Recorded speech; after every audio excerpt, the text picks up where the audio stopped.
clearly remember the first time one of my clients directly challenged me on this very particular topic. I need to find meaning at my work, and I need you to help me. Wow, I should have been thrilled because I'm a positive psychologist and a coach, and it is my calling to help people live great lives, and that often involves finding a meaningful job. Also, meaning is one of those pillars of well-being. That is what we know from 15 to 20 years of positive psychology research. But you know what? To be honest, I was not thrilled. I was intimidated.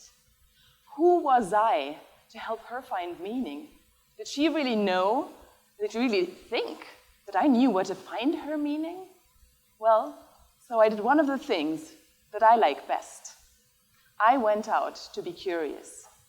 I dived into the psychology literature. I got trained in the training tools, in the coaching. I read the scientific articles.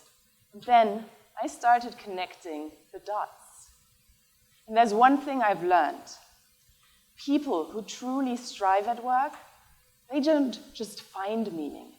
They created and recreated over and over again.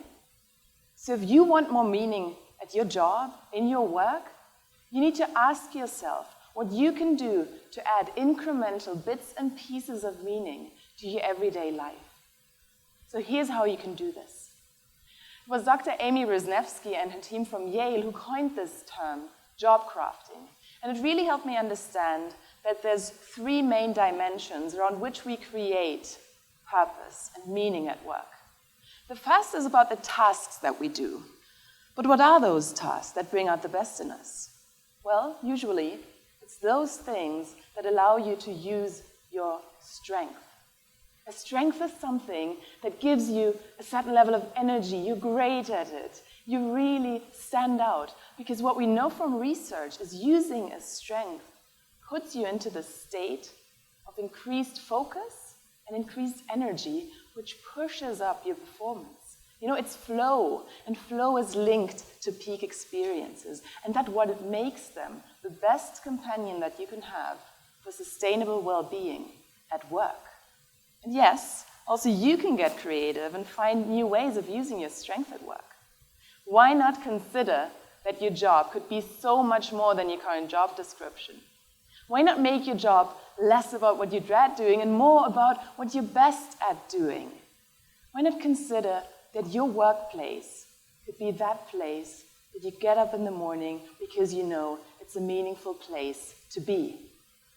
You know what strength? It can be about anything. It can be about solving problems if you're analytical. It can be engaging with your coworkers more if you're a kind person. It's being generous with your client. Whatever it is that makes up who you are can be a strength.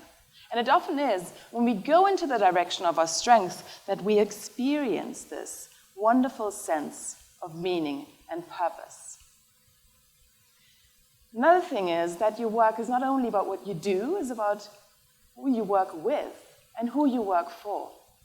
Michael F. Staker, he found that contributing to a greater good was a big source of meaning at work. It's not about yourself, it's about a bigger purpose. It's beyond the individual. It is about touching other people's lives. So here you are.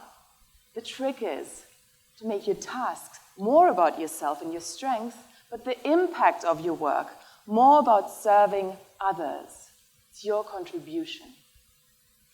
And I know you might think right now that, well, there's certain professions, it's so easy for them to find meaning because, you know, the medical doctors, the nurses, firefighters, they save lives, so that is an easy way, you know, to find meaning. But I would challenge that. Research shows us, you know, the qualitative and quantitative studies, that meaning can be found in so many different ways. So let's give you some examples of that. Take, for example, Simon Cooper. He used to be a president of the Ritz-Carlton Group, and he reported that he found meaning in the fact that his company was providing high-quality jobs to families all over the world. Or take this airport security worker. He was interviewed by Jessica Price-Jones in her research on happiness at work.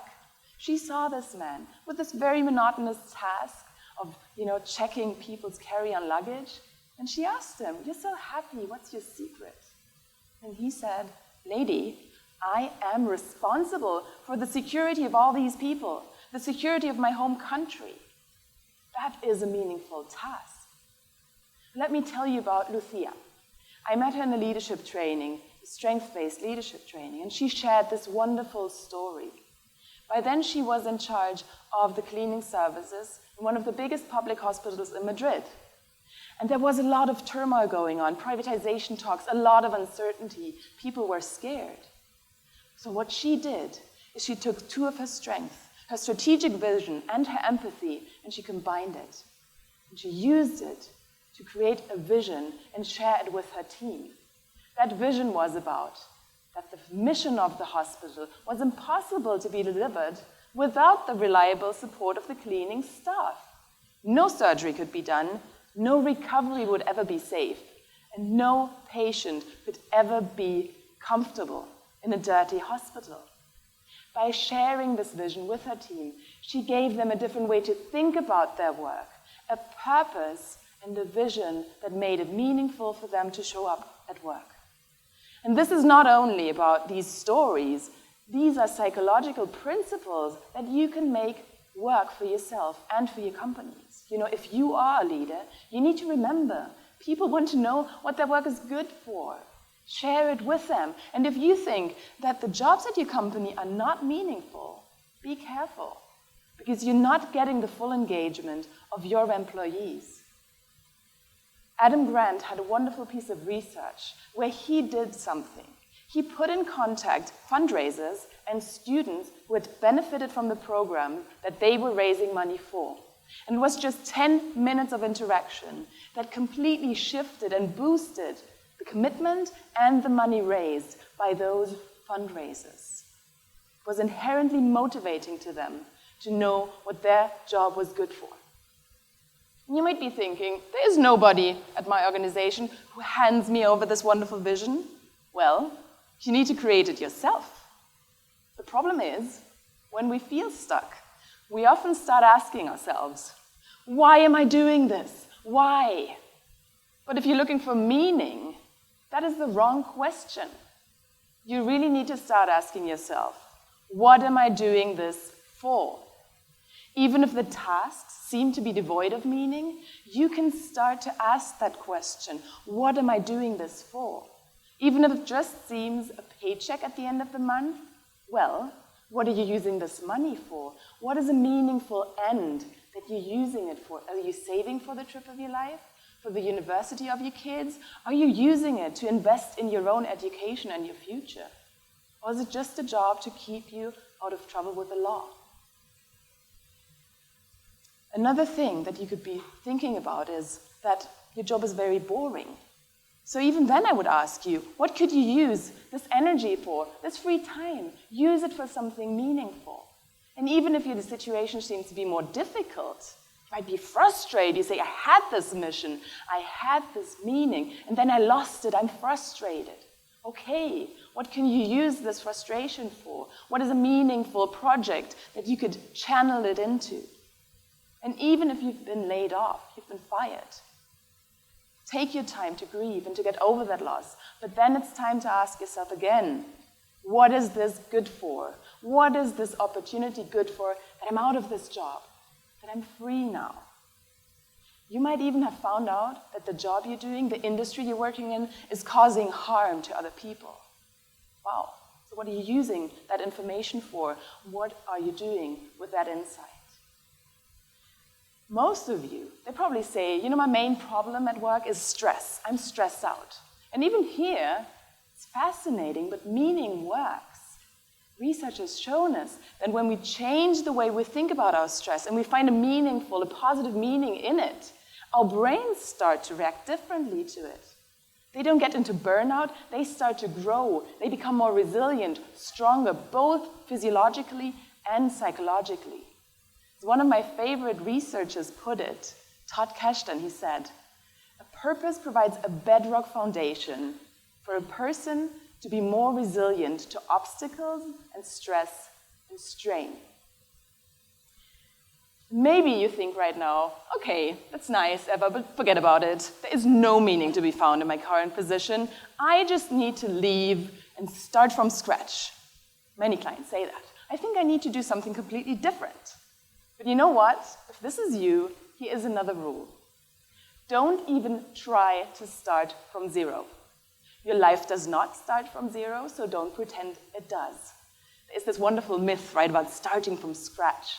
But the bad news is you cannot just reset your past. Actually, you don't need to. And you shouldn't do it because your past is full of wonderful, unique stories, experiences, learnings that only you made, that only you can deliver back to the world. You need to take this information to redefine your present and rewrite this future path. Cashton and Wright, they provide us with 3 main pathways towards purpose. Number 1 is about, those people who are very clear what their purpose is. They know it from the start. They proactively create it. And as they move through life, they just, redefine it from time to time. That's brilliant, but not everybody is like that. There's a second pathway about turning points, meaningful events that suddenly shake you up and they make you choose a different pathway, towards more meaning. And there's even a third one. The third one is about learning from other people how to find meaning. The internet is full of stories, people of pathway number 2. I meet those people in my practice, and it's so inspiring. I'm thrilled to witness their growth. They never discard the history. They take all those good and bad experiences, and then they build a congruent story out of it. They let themselves be shaped and transformed by the history in a positive way. So let us learn from them. Take Tatiana, for example. She was a college graduate with a 4.0 GPA. That's the perfect grade. That was her average. I met her in a clinical setting because she had OCD. She had really compulsive study habits, and that had been great for her GPA, but it had left her life limited to limitations, obligations, work, performance. That was all that there was left. She was not happy. And on top of that, she finds herself in this internship that was based on very menial tasks and a lot of exploitation. Obviously, she found it pointless to stay, but then she reconsidered. She suddenly realized it was an opportunity for her to learn how to step away from work, how to not make performance and people-pleasing the only reason for her existence. And she did engage with other important pending topics, all these meaningful relationships that she had lost. She started connecting with her co-workers more. She started going out with friends again. All those things that her previous commitment to performance alone had not allowed her to do. Or let's talk about Frank. Frank came to me in a state of shock. After over 25 years of a very successful career at a company, he had been parked without a title, without a job description, after some restructuring of his business unit. He wasn't laid off, but he didn't have work either. And it took them 2 months to figure out what to do with him. It was a long time of uncertainty for him. But he found meaning too. First of all, he started to listen to his inner voice again. He started connecting with his strength, with his creativity, with his courage. And then he started crafting this vision of the value that he was ready and eager to provide to his company. And then he went out and pitched himself as a company asset to all important influencers. By the time he received his new assignment as a director of operations, he was so utterly grateful that life had forced him to pause. What these stories, Lucia and Tatiana and Frank, have in common is one thing. They did not wait for some magic to happen.